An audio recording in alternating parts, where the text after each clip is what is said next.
So I'm extremely happy about this find.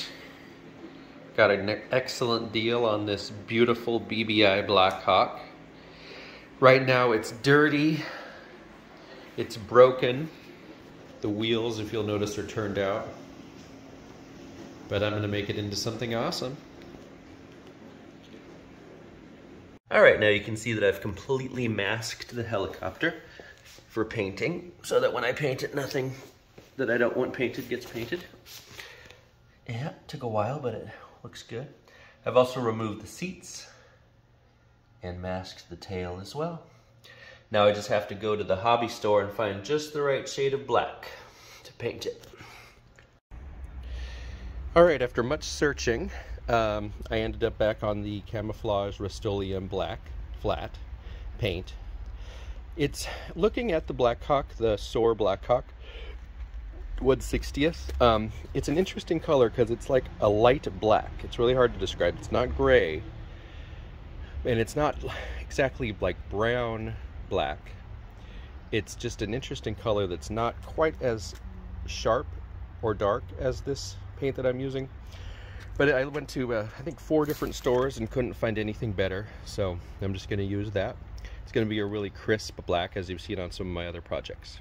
So we are about to paint this baby. I would film it, but it's hard to paint one-handed. As strange as that seems. So what we've got is a really good fine layer. So what I do is I paint a little bit on, and then I let it dry for a little bit, and then I paint another part, and just let it dry so that it dries evenly. I look for cracking. We don't see any cracking, which is great. Cracking's the worst. Looks like it's applying a really nice, even layer. All right, now you see that it's dried to this beautiful matte black color that I love so much. I think it looks amazing. I love the Rust-Oleum camo paints. All right, so I have designed the nose for the MH60M. And as you'll see right here, this is just one of many pictures of it. It's going to be that part right there, and I'm going to add the camera, the nose, and this little thing as separate parts. So once again, there we are. Measured it out. Should work. So a funny little story about this hoist item that came with this Blackhawk. I couldn't find it. It was in the picture when I bought it, and when they mailed it to me, it wasn't in there. And so I searched through the box multiple times and couldn't find it, and then finally, eventually, I found it down at the bottom of the box. And to me, these things are all about the detail. That's obviously why you build them, is because they're all aesthetic. There's no function to them, except like flying them around or whatever. But there's no functionality. But anyway, so I think it's all about the little details. And so not having this part made me upset. So, and then when I finally found it, I was very happy. Okay, so for painting, I've created a stencil. This is going to go on the tail. I couldn't get the middle parts of the D, A, or R to stay in there, so I'm going to just paint those on separate. So one thing I did was I created a stencil to paint United States Army onto the side of this, and it didn't work, so I painted over it. The edges were fuzzy because I couldn't get the stencil to press down firmly on the plastic because the little rivets were keeping it from going all the way down, so it kind of pooled extra paint onto the bottom, and it didn't look good at all. But I gave it a shot. The other thing I wanted to show was that I drilled holes in the top of the roof of the helicopter to connect the fast ropes onto. This helicopter is so big that I'm working on it in segments. The blades are just truly massive. They're at least 28 inches, I would think. Maybe 30, maybe 32. They're huge. In fact, I could just take my yardstick. Oh my gosh, they're 35 inches in diameter. So anyway, I've painted the blade edges silver because I saw that that was the real thing.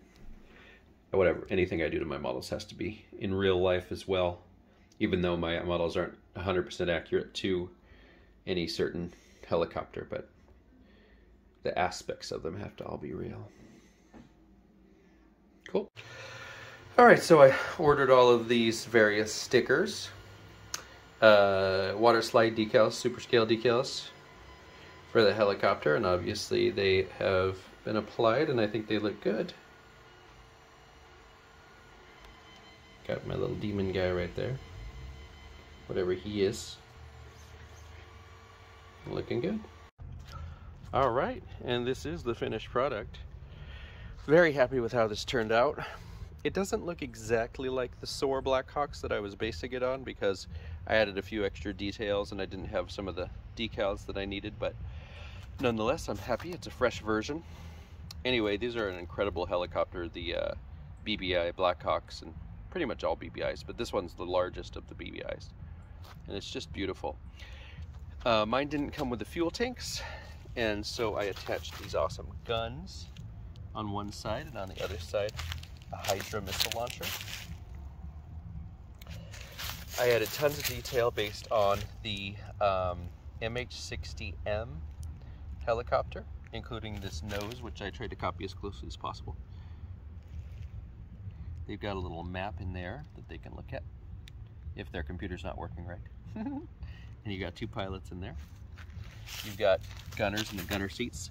Obviously, this is the version of the BBI helicopter that doesn't have the windows open. It was the green one originally, as you know. Got my soldiers right there, ready to go. My little gray team.